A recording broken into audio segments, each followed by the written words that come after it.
तो स्वागत है आपका आप ही के चैनल में। मार्केट को यहाँ एनालाइज करेंगे दोस्तों, जो आने वाला हफ्ता है, यानी कि कल से 22 से 26 सितंबर के लिए काफ़ी खबरें हैं इसमें। अब खबर थी कि जिसकी वजह से कुछ अपना गिफ्ट निफ्टी भी डाउन है, वो था कि H1B वीज़ा, जो मोस्टली आप कह लीजिए ये वीज़ा है ही इंडियंस के लिए, है ना। ये अपने यूएस से जो देता है, इसमें मोस्टली इंडियंस ही इसको करते हैं। और ये जो टेक कंपनियां हैं, जो सर्विस प्रोवाइडर हैं हम लोग, उनकी टेक कंपनियों के लिए मैं ये बोलना ज़्यादा अ, सही रहेगा। उनकी टेक कंपनियों के लिए TCS, HCL टेक, ठीक है, ये अपने यहाँ की आईटी कंपनी है, टेक कंपनी है। पर ये सर्विस प्रोवाइडर हैं किन के लिए? जो ये जाइंट्स हैं, माइक्रोसॉफ्ट, गूगल, मेटा, टेस्ला, और भी यूके की बियॉन्ड ट्रस्ट, कुछ भी एसेंचर, इनका कोई अपना प्रोडक्ट नहीं है। इसी वजह से इस सेक्टर की, कह लीजिए क्या है, हिंद थोड़ा वर्ड जो है वो हो जाएगा दूसरा, ऐसी तैसी हो रखी है, फटी पड़ी है, सीधी सी बात है। क्यों? क्योंकि आज तक 40-50 साल हो गए भाई इन कंपनीज ने, जिसमें TCS भी है, जिसमें इन्फी भी है, जिसमें HCL टेक भी है, जिसमें टेक महिंद्रा भी है, जिसमें विप्रो भी हैं। पूरे कैश रिच कंपनियां हैं। ऐसा नहीं है कि इनके पास कैश नहीं है। मतलब आप देखोगे तो कैश होल्डिंग्स बहुत बड़ी है, अच्छा डिविडेंड देती हैं। पर इन कंपनी ने अपना कोई भी प्रोडक्ट नहीं बनाया। प्रोडक्ट जैसे कि आप बोलो, गूगल की जीमेल चलती है ना, माइक्रोसॉफ्ट का माइक्रोसॉफ्ट ऑफिस चलता है, विंडोज़ जिस पे सारे के सारे सिस्टम्स हैं, ठीक है। एप्पल को देख लीजिए, कितने बढ़िया उसके फ़ोन्स हैं, ठीक है। मेटा को देख लीजिए, इनके प्रोडक्ट्स हैं जी, सर्विसेज हैं, ये चलती हैं, दुनिया यूज़ कर रही है, ठीक है। ये इन लाइन चीज़ें अपने यहाँ इन कंपनीज में, मैं ये बोलूँगा कि बस ये दूसरों के लिए काम करती रह गई ये कंपनियाँ, ठीक है। दूसरों को सर्विस प्रोवाइडर करती रहेगी, सिलिकॉन वैली बोलते रह गए हम लोग, बनाया इन्होंने कुछ नहीं, ठीक है। अब एआई आया है, तो एआई आया है तो भाई वो इनसे पहले से ही इस सेक्टर में बुरा वो है। जो कोडिंग वोडिंग है, एआई से अपने आप चीज़ें हो जाती हैं, क्रिएशन वगैरह। तो कुल मिला के कहने की बात यह है, जो H1B वीज़ा वहाँ पे आया, अब वो वर्कर को बोल रहे हैं कि इतने लाख डॉलर आपको पर ईयर देने पड़ेंगे। और अभी 2-3 घंटे पहले न्यूज़ आ गई कि ये वन टाइम रहेगा, ये पर ईयर नहीं है। अगर आपको यहाँ काम करना है तो इतने पैसे। तो वही यू टर्न, ट्रम्प जो है वो यू टर्न के लिए फेमस है। तो इम्पैक्ट क्या रहेगा मार्केट पे, वो सब चीज़ें भी हैं यहाँ पे, ठीक है। नेगेटिव था, एक बार का हो गया, क्या रहे, बट केओस बड़ा तगड़ा हुआ भाई। जो न्यूज़ में यूट्यूब वगैरह पे सुन रहा हूँ, पढ़ रहा हूँ, ऐसा केओस फैला, उन्होंने रातों रात बुला लिया कि भाई तुम्हें जाने की जरूरत नहीं, वापस आ जाओ, हर साल कौन पैसे भरेगा। तो लोगों ने टिकटें विकटें करानी शुरू करी। फिर अब जो है, कुछ उन्हें पता लगा होगा, बोला होगा वहाँ की सारी उसने, कंपनीज ने बोला, यार तुम सही में ऐसा सोच रहे हो, ये हर साल फीस देनी पड़ेगी। अच्छा, ये भी रियलिटी है कि भाई इंडियन वर्कर का जो, इंडो अमेरिकन या इंडियन वर्कर का जो वहाँ पे काम है, जो डिसिप्लिन है, जो करने का तरीका है, जो डेडिकेशन है, जितना वो अपने आप को झोंकता है, भाई उतने अमेरिकन लोग उस शिद्दत से काम नहीं करेंगे, ठीक है। तो ये दो धारी तलवार है। आप वहाँ अपने लिए वो कर रहे हो, और फिर भाई उनको पेमेंट भी अपने हिसाब से चाहिए, है ना। तो ये सब चीज़ें हैं। अब मार्केट पे इसका क्या इम्पैक्ट रहता है, या मार्केट इम्पैक्ट लेता भी है नहीं लेता है, जिस प्रकार से अभी यू टर्न लिया है उसने, वो सब चीज़ें हम यहाँ पे लेवल के बेस पे जांचने परखने की कोशिश करेंगे, ठीक है। कि लेवल्स कौन से ऐसे रहेंगे जो लेवल आपको बता देगा भाई, ठीक है। चलिए शुरू करते हैं। उससे पहले एक बार देख लेते हैं डिस्क्लेमर। ये मैंडेटरी है दोस्तों, इम्पोर्टेंट है, इसको जरूर पढ़ना है। स्टडी पर्पज से वीडियो है, लर्निंग पर्पज से वीडियो है, कोई भी बाय सेल की रिकमेंडेशन इस वीडियो के द्वारा किसी को नहीं दी जा रही है। स्किप मत करिएगा दोस्तों, 2-3 चीज़ें बहुत इंपॉर्टेंट है।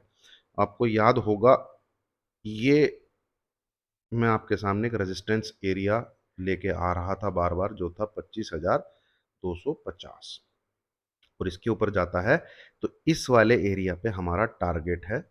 ये टारगेट है 25,400, 400 से लेके 25,500 के बीच में। ठीक है, तो यहां तक गया भी, और यहां से हमें एक हल्की सी प्रॉफिट बुकिंग भी एक देखने को मिली है, हल्की सी एक प्रॉफिट बुकिंग। ठीक है, तो अब आप अगर एक चीज को नोटिस करें, अगर मैं वीकली चार्ट, चल वीकली चार्ट नहीं, यहीं पे बड़ा अच्छे से समझ में आ जाएगा। सीधी सी बात है भाई, ये तो पता है कि ये सबसे बड़ा एक रेजिस्टेंस एरिया रहा है, ये है ना, ये अब ये इसके ऊपर ब्रेकआउट देके निकला है। ठीक है, तो ये खराब कब होगा, या फिर ये अब तो पॉजिटिव जोन भाई 25,250 के ऊपर निफ्टी पॉजिटिव जोन में है। ये जो कैंडल्स आप देख रहे हैं, ठीक है, ये जो लाइन मैंने यहां डाली हुई है, जब तक निफ्टी इसके ऊपर है 25,250, ठीक है, तब तक निफ्टी बाय ऑन डिप्स है। ये सीधा सीधा इस चार्ट से हमें यहां समझ में आ रहा है। मैं इंट्राडे की बात नहीं कर रहा हूं, इंट्राडे का सेटअप हमारा फ्राइडे को पुट में पैसा बना है। ठीक है, अगर आप मेरे टेलीग्राम चैनल पे हैं तो वहां हमने पुट ली थी भाई, पुट। वो इंट्राडे का सेटअप है। मैं यहाँ पे चार्ट की बात कर रहा हूँ, जिसमें होल्डिंग पीरियड होता है, जो चार्ट क्या बोल रहा है इंट्राडे में, जिसका कोई अपनी स्ट्रेटजी फॉलो करे, 5 9 13 ये ईएमएस की स्ट्रेटजी फॉलो करता है कोई, तो 40 50 पॉइंट जिसको जहाँ कैप्चर करने हैं वो कर लेता है। कोई नो ट्रेडिंग जोन की स्ट्रेटजी फॉलो करता है, वो 9:45 का वेट करता है।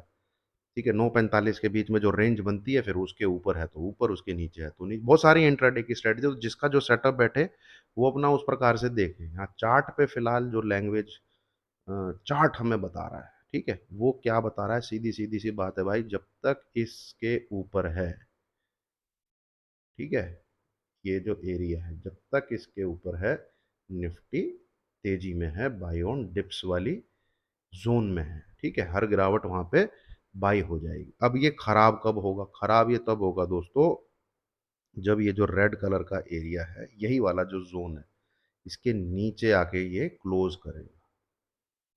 ठीक है, देखिए ये रेजिस्टेंस था ना, ये इतना एरिया, अब ये सपोर्ट का काम करेगा। तो 25,100 इसके नीचे की क्लोजिंग, वो लेके जाएगी फिर इसको 24,800 के आसपास। देन ये भी हो सकता है फिर कि पूरा वो एक बार नीचे की जर्नी शुरू करे, क्योंकि मार्केट ने हमेशा यही किया है, यहां से ये नीचे की जर्नी, यहां से ये नीचे की जर्नी, यहां से ये नीचे की जर्नी। ठीक है, सेम यहां से नीचे की जर्नी, यहां से नीचे की जर्नी। तो इधर आके क्लोज करने का मतलब ये होगा कि हो सकता है ये फिर एक नीचे की जर्नी शुरू करे। ठीक है, तो ये हम कब एंटिसिपेट करेंगे, जब हमें 25,100 के नीचे निफ्टी जाता हुआ दिखेगा। इस मूव को हम तब एंटिसिपेट करेंगे कि हाँ नीचे के मूव्स आ सकते हैं, जिसमें भी लेवल दर लेवल की आपके साथ में चर्चा करूंगा कि 24,900 24,800 के आसपास दिखता है फिलहाल, वो जब होगा ऐसा तब। ठीक है, तो सीधी सी बात है, कल अगर मार्केट खराब है, जो भी है गैप डाउन वगैरह जो भी है, ठीक है, 24,300 शायद आपको स्क्रीन पे दिखे, इसके आसपास कहीं दिखे, वहां पे कुछ नहीं करना है, अवॉइड करना है। ठीक है, अवॉइड करना है। इंट्राडे में जिस प्रकार का मूव बनेगा, मैं टेलीग्राम पे आपके साथ चार्ट जो है शेयर करूंगा कि इंट्राडे में हम और 40 50 पॉइंट या 70 80 पॉइंट कहाँ कैप्चर कर सकते हैं, उसके लिए आप मेरा वेट करिएगा। ठीक है, और एक चीज़ है, जब तक ये इसके लेफ्ट साइड में है, ये लाइन यहाँ पे ड्रॉ करके रखनी चाहिए आपको। चलिए ये मैं ज़रा छोटे टाइम फ्रेम पे चलता हूँ, यहाँ पे और अच्छे से आपको समझ में आएगा। ठीक है, फिलहाल तो ये है चार्ट। जब तक दोस्तों ये जो चैनल बना हुआ है, ये देख रहे हैं आप, तो ये वही देखिए लेवल क्या निकल के आ रहा है, वही लेवल निकल के आ रहा है 25,100। 25,100 के बिलो ट्रेड करने से क्या होगा, ये जो रैली यहां से स्टार्ट, दोस्तों वीडियो अच्छी लग रही हो तो लाइक का बटन जरूर दबाइएगा। 24,404 ये लो लगा था, फिर ये जो रैली यहां से स्टार्ट हुई है 1,000 पॉइंट की, ये एक अपवर्ड राइजिंग पैरेलल चैनल में हुई है। ठीक है, तो ये टूट जाएगा अगर ये 25,100 के नीचे जाके क्लोज करना शुरू करते हैं। तो कल के दिन अगर आपको प्राइस मिलता है बिलो 25,300 यहाँ पे, तो इतना मूव आप इंट्राडे में एंटिसिपेट कर सकते हैं 25,250 200 के आसपास। ठीक है, ये इंट्राडे ही होगा। यहाँ से रिवर्सल आने के पूरे पूरे चांसेस हैं, जैसे कि मैंने आपको भी क्या बताया है, 25,250 ये वो नंबर था जिसको क्रॉस करके मार्केट ऊपर गया है। तो रिवर्सल आता हुआ दिखता है यहाँ से, तो भाई हम प्राइस एक्शन को देखते हुए बाई साइड का भी ट्रेड लेंगे। ठीक है, बाई साइड का भी ट्रेड जो है लेने की कोशिश करेंगे 25,250 के वहां से अगर हमें रिवर्सल देखने को मिलता है तो ये है दोस्तों निफ्टी फिलहाल इतना। अगर मैं समराइज करूं, खराब कब है? खराब है 25,100 बिलो, ये सीधी सी बात है। ठीक है, और 25,200 25,250 इसके आसपास बिल्कुल चील जैसी आंखें लेके बैठनी है हमें कि मार्केट करना क्या चाह रहा है। जो इसने ये ब्रेकआउट दिया है, क्या यहाँ से यहाँ पे आके ये ऊपर की तरफ और बढ़ेगा, ठीक है, या फिर ये नीचे की तरफ सरकेगा 25,100 को भी तोड़ेगा। 25,100 को तोड़ते ही ये जो लाइन है ना, ये वाली, ये इसका पहला टारगेट है। ये आप देख रहे हैं, ये एक हेड एंड शोल्डर बना था। अगर आप मुझे पुराने टाइम से देख रहे हैं तो ये हमने ट्रेड भी किया था, ये हेड एंड शोल्डर। तो ये हेड एंड शोल्डर का जो बेस है, यही टारगेट देखिए 24,900, यही टारगेट निकलता है पहला। आएगा इधर 25,100 के नीचे तोड़ के अगर क्लोज करता है तो ये है दोस्तों फिलहाल निफ्टी।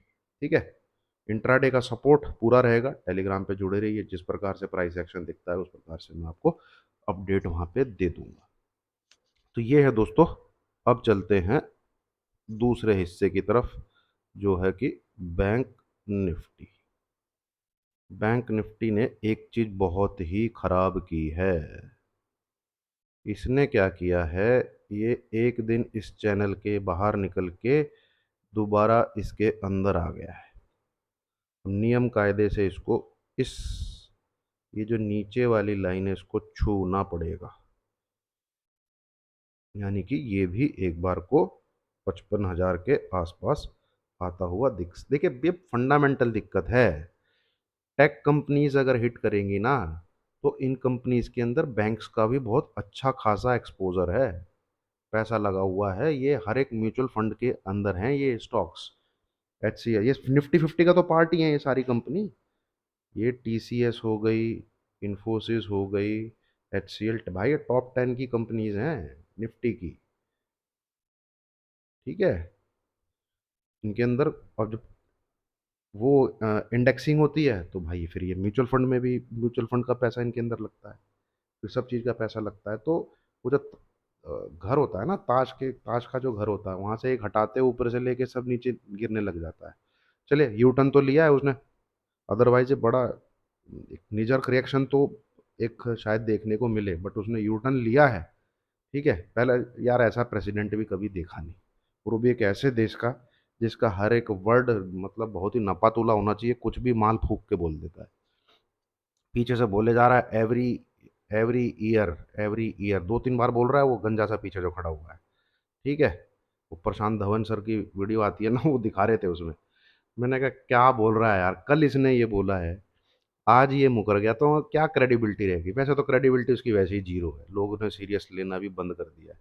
हालांकि सीरियस क्यों लेना चाहिए भाई, क्योंकि वो यूएस का प्रेसिडेंट है। बस ये जो अपॉइंटमेंट है ना, ठीक है, बाकी उस भाई की कोई क्रेडिबिलिटी नहीं है। कुछ भी पॉलिसी लेके आते हैं और अगले दिन मुकर जाते हैं, पता नहीं कौन काम कर रहा है उसके साथ, सुनता भी है लोगों की, नहीं सुनता। तो यहाँ पे है दोस्तों, एक बार कोई नीचे आता हुआ लग रहा है जैसे कि 55,000 के आसपास आएगा। तो ये सेम इसी प्रकार का लेवल है जैसा कि निफ्टी का 25,200 250 के आसपास का जो जोन है। ठीक है, तो यहाँ पे भी हमें देखना है, पर ये इसको तोड़ता है अगर, ये इसको तो, क्योंकि ये इसने अच्छा काम नहीं किया, इसके ऊपर निकल के दोबारा इसके अंदर घुसा, अगर ये इसको ब्रेक कर देता है, इधर कहीं ट्रेडिंग स्टार्ट होने लग जाती है 54,800 के इर्द गिर्द, भाई फिर ये be ready for this move. ठीक है, बिलो 54,800 बैंक निफ्टी ठीक नहीं है। ठीक है, तो ये है दोस्तों, बाकी मार्केट कल क्या दिखाएगा, किस प्रकार से चलेगा, उस प्रकार से हमें उसके साथ चलना है। ठीक है, अपनी सोच को, अपने ज़बरदस्ती के एनालिसिस को घुसाना नहीं है कि ऐसा होना चाहिए। लेवल्स हमको बता देंगे, जो मैंने लेवल्स आपके साथ डिस्कस किए, 25-100 टूटता है, इसका मतलब सच में गड़बड़ है। और वहाँ से रुकता है, टाइम पास करता है, कंसोलिडेट करता है, 25-200 के इर्द गिर्द ही घूमता रहता है, तो हमें भाई रिवर्सल के लिए तैयार रहना है। जैसे ही दिखे 25-250, 200 के बीच में आके 300 को क्रॉस करता हुआ दिखे नीचे से, 50-60 पॉइंट का सपोर्ट लेके ऊपर की तरफ की चाल पकड़नी है। ठीक है, उम्मीद है दोस्तों आपको वीडियो अच्छी लगी होगी, आपने आखिरी तक देखी है तो लाइक का बटन जरूर दबाइएगा। Thank you very much.